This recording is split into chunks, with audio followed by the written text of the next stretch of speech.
అందరికీ నమస్కారం. పెద్దలు అన్న నాగేంద్రన్న గారికి,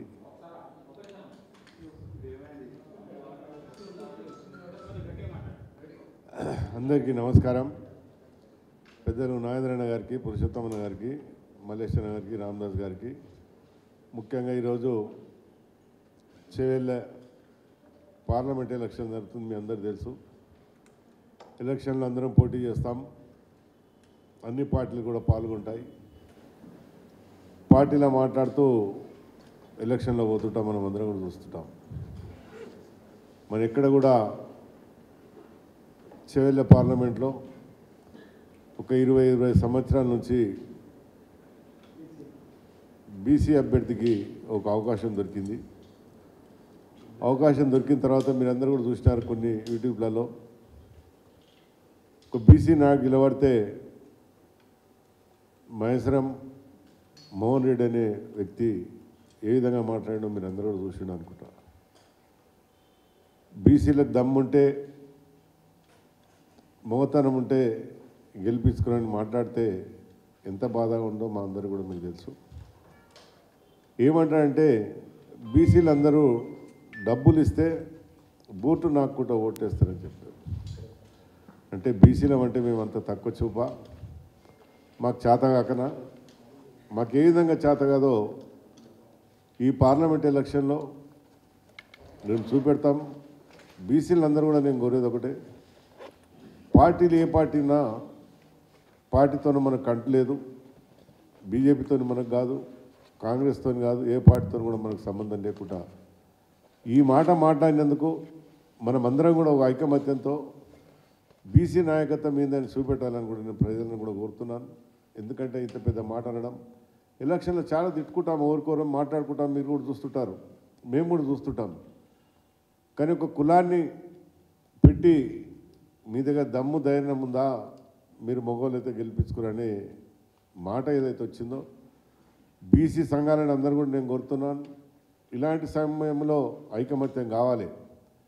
ఎక్కడెక్కడైతే బీసీ సంఘాలు ఉన్నారో వాళ్ళందరూ కూడా ఆలోచన చేసి ఈ పార్లమెంట్ అభ్యర్థిని బీసీ నాయకులను ఏ విధంగా గెలిపించుకోవాలని మీరు ఆలోచనతో ప్రయోజనం ఉండాలని నేను కోరుతున్నాను. ఎందుకంటే ఇంత పెద్ద మాకు కూడా చాలా బాధగా ఉన్నది. ఎందుకంటే పార్టీలు అందరూ ఉంటాం, ఉండమనేది కాదు. మా దగ్గర కూడా ఇవాళ చూసినారు, ఈ పార్లమెంట్లో సవితారెడ్డి గారు ఉన్నారు, మహేష్ రెడ్డి గారు ఉన్నారు, లోహిత్ రెడ్డి గారు ఉన్నారు. కానీ ఎప్పుడు కూడా వాళ్ళు ఎక్కడ కూడా ఇలాంటి వ్యాఖ్యలు చేయలే. కానీ ఒక కాంగ్రెస్ నాయకుడు ఈ విధంగా మాట్లాడడం మాకు చాలా బాధగా ఉన్నది. మీ అందుకు వచ్చే బీసీలను అందరినీ కూడా ఒకటే కోరుతున్నాను, అన్ని కులాలను కూడా దీంతో ఐకమత్యం ఉండి మన బలము మన సత్తా ఏందని చూపెట్టే బాధ్యత కూడా మనం తీసుకోవాలి. ఏ పార్టీ మనకు పోటీ కాదు, ఏ పార్టీ కూడా మనము దాని మీద పార్టీలు అనే సమస్య కూడా మాకు లేదు. నేను బీసీ నిదానం మీదే మన బీసీలందరూ కూడా చాలామంది బీసీ సంఘాలు ఉన్నాయి.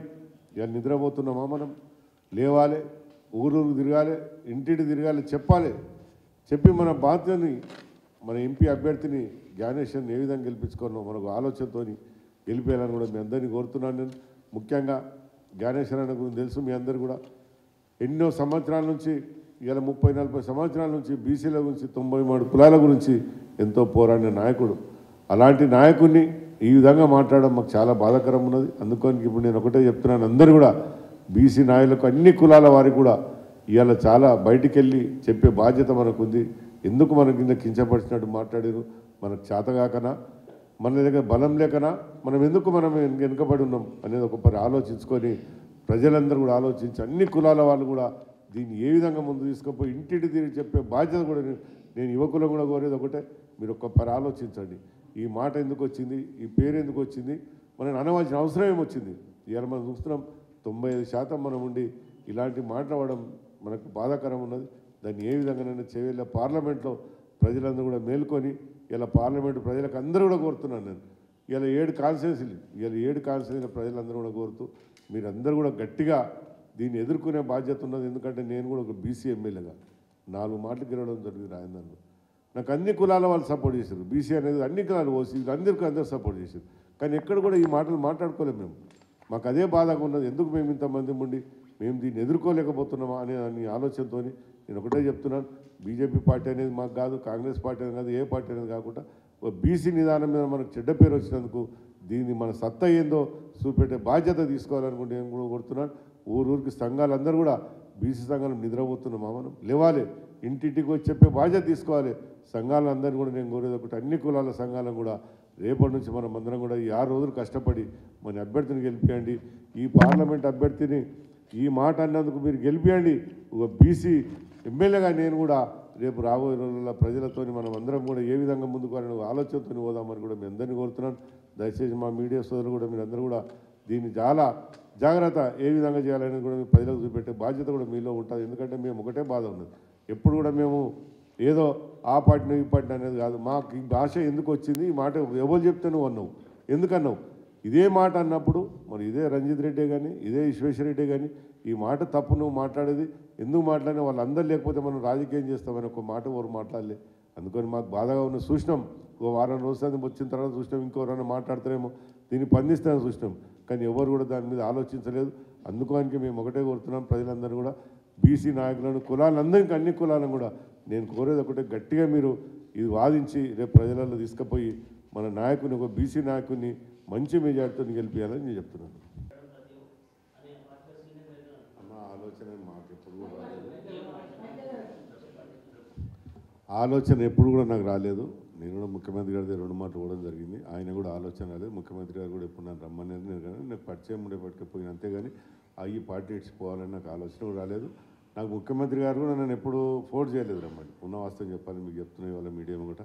నేను ఆలోచన కూడా రాలేదు నాకు, ఎందుకంటే 10 సంవత్సరాల పార్టీలో ఉన్నాం, తెలంగాణ వచ్చిన పోరాడు తీసుకున్న తెలంగాణలో మనం ఉన్నామని చెప్పి ఆలోచన కూడా రాలేదు. ఇంకోటి ఏంటంటే ఒక బీసీ అభ్యర్థిగా మనకు క్యాండిడేట్కి ఇచ్చారు, ఒక బీసీ నాయకుడు పోతే ప్రజలు కూడా నన్ను ఎట్లా నమ్ముతారు చెప్పండి. అలాంటి ఆలోచన రాలేదు ఎప్పుడు కూడా.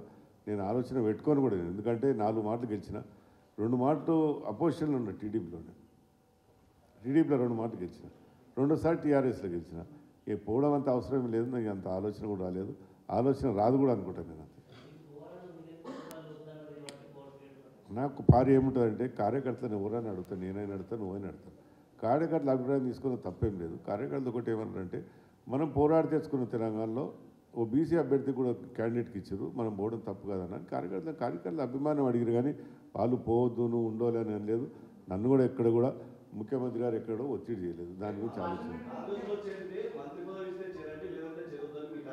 లేదు, అది ఆలోచన ఏం లేదు. ఇప్పుడు కొన్ని రకాలు కొన్ని అభిప్రాయాలు ఉంటాయి, కానీ ఆలోచన నాకు లేనప్పుడు నేను అవన్నీ ఎందుకు ఆలోచిస్తే ఎప్పుడు కూడా అనుకో, మంత్రి పదవి అనుకోలేదు, ఇది అనుకోలేదు, అనుకుంటే ఆలోచనే రాలేదు, పోవాలని ఆలోచన కూడా రాలేదు నాకు, ఉన్న వాస్తవం చెప్తాను.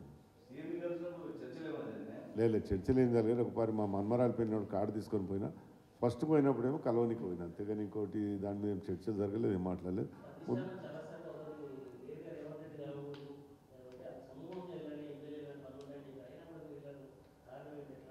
నేను కలవనికి పోయినా, నాకు ముందు నుంచి రేవంత్ రెడ్డి గారు మంచి పరిచయం కదా, పరిచయం దగ్గర పోయినా కానీ నేను ఇంకా రాజకీయాల గురించి మాట్లాడడానికి దాని గురించి పోలేదు. ముందు గెలిచిన కానీ కలవనికి ఒకరు పోయినా, నెక్స్ట్ నా మన్మరాలు పెళ్ళి ఉంటే కార్డు తీసుకొని పోయినా, అంతే. ఇంకో ఉద్దేశం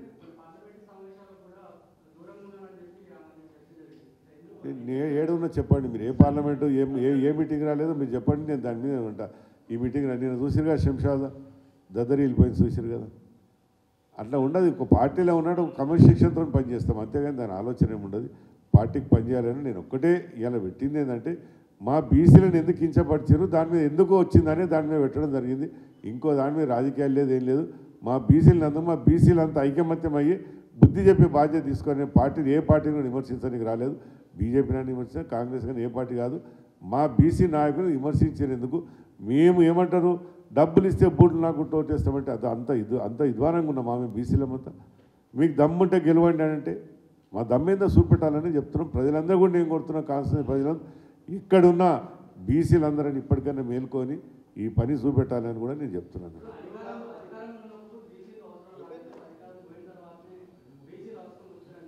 అంటే కాదమ్మా, ఇలాంటి మాటలు రాలేవు కదా, అప్పుడు మేము అధికారంలో ఉన్నప్పుడు ఇలాంటి మాటలు రాలేవు కదా. ఇలాంటి మాటలు వస్తే అప్పుడు పనిచేస్తుంటాం కదా, అప్పుడు ఎవరు కూడా మనం అనలేదు, మేము వదలలేదు.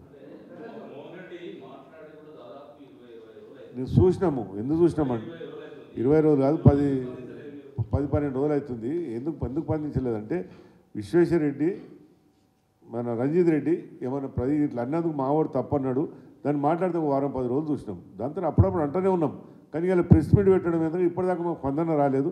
మేము బీసీల మాట అంత తక్కువనా, మా బీసీ ఓట్లు వీళ్ళిద్దరు కూడా అవసరం లేదా అని దాని మీద మాట్లాడడానికి వచ్చినాం. కానీ నేను ఏదో దాని మీద రాజకీయం చేయాలని రాలేదు, రాజకీయం అవసరం కూడా లేదు ఇలా. ఎందుకంటే మా బీసీలో ఇప్పటికైనా ఒక బీసీ ఎమ్మెల్యేగా ఉన్నా, నేను మాట్లాడకపోతే ఎట్లా?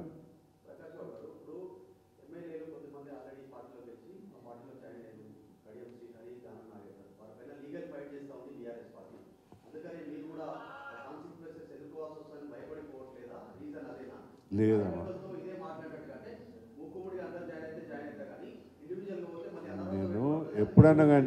నేను ఎప్పుడైనా కానీ భాయ్ సాబ్ మీతో ఎప్పుడైనా కానీ నేను పార్టీలకు పోతాను, నా నోటు నుంచి ఇక్కడ రాలేదు కదా. నేను పోతున్నా అయ్యానో రేపు అని కూడా రాలేదు. వాళ్ళు పోయిన డైరెక్ట్ కండువా కప్పుకుని అది పార్టీ అది ఇస్తానని చూసుకుంటుంది. దాని ఏం రూల్ ప్రకారం ఉంటుంది. నా ఆలోచన లేదు, నేను అప్పుడు కూడా ఆలోచన లేదు, ఇప్పుడు నాకు ఆలోచన లేదు. ఆలోచన ఉంటే నేను ఎప్పుడు పోతుంటే, ఆలోచనే లేనప్పుడు దాని గురించి ఎందుకు నేను ఆలోచన నాకు ఎప్పుడు కూడా. ఇగో సీఎం గారు అయితే ఎక్కడ అనలేదు, నా పేరు ఎక్కడ తీయలేదు. సీఎం గారిని ఎందుకు బదనాలు చేస్తారు కానీ సీఎం గారు ఎక్కడ అనలేదు. నా వాళ్ళు ఎవరో పెట్టవచ్చు మెసేజ్, కానీ నాకు ఇప్పుడు కూడా చెప్తున్న భాష నాకు ఆలోచన లేదు. ఎందుకంటే కేసీఆర్ గారు 10 ఏళ్ళు ఎంతో డెవలప్ చేసినాడు రాష్ట్రాన్ని, మీ అందరు కూడా తెలుసు. ఇంత మంచి రాష్ట్రాన్ని డెవలప్ చేసిన తర్వాత నేను ఎందుకు ఇడిచిపెట్టిపోతాం? ప్రజలలో మాకు ఏం తప్పు చేసినా పోతాం. ప్రజలు కూడా మంచిగా ఆదరిస్తారు. ఇవాళ ఏ ఇడిపోయినా బ్రహ్మరథం పడుతున్నారు మాకు ప్రజలు. ఇలా ఊర్లలో పోతుంటే అందరూ అంటున్నారు కేసీఆర్ చేసినంత డెవలప్ ఎవరు చేయలేకపోతున్నారని మాట్లాడతారు. రేపు చేయరు కూడా ఎవరు కూడా. రేపు చూపెడతాం మేము. అందుకని ఏంటంటే రాబోయే రోజుల్లో అందరూ చాలామంది మాట్లాడతారు. కొంతమంది స్వార్థం గురించి పోతలే అన్నాడు. మీకు తెలుసు ఎందుకు పోతారు అనేది కూడా. మాకంటే ఎక్కువ మీకే తెలుసు. అలాంటి స్వార్థం లేదు. నేను 4 మాటలు గెలిచిన ఏడాదికింత పార్టీకే కానీ నేనే కానీ ఇంత దెబ్బ తెచ్చుకోలేదు. ఎవరినైనా కానీ కాన్స్టిట్యూన్సీలో నేను కబ్జాలు పెట్టేది తెలియదు, సంపాదించేది తెలియదు. నేను అప్పుడు గిట్నే ఉన్నా, ఇప్పుడు గిట్నే ఉన్నా, రేపు కూడా గిట్నే ఉంటా. నేను ఇంకెన్ని మాటలు పడ్డా నేనే గెలుస్తాడా. నా కాన్స్టిట్యూన్సీ ప్రజలందరూ కూడా నాకు దీవనాడికి 4 మాటలు ఇచ్చారు కదా, నేను మార్చవలసిన అవసరం నాకేమొచ్చింది? నేను రాసి పెట్టుకోది కూడా. నాకు 66 ఏళ్ళండి, ఇంకేం మారుతా? ఇంకో పార్టీలో పడితే చాలా కష్టం. మారే పరిస్థితి ఆయన మాట్లాడినాడు. మీరు అందరూ పిలిచి అడగండి. నేను అంత చాద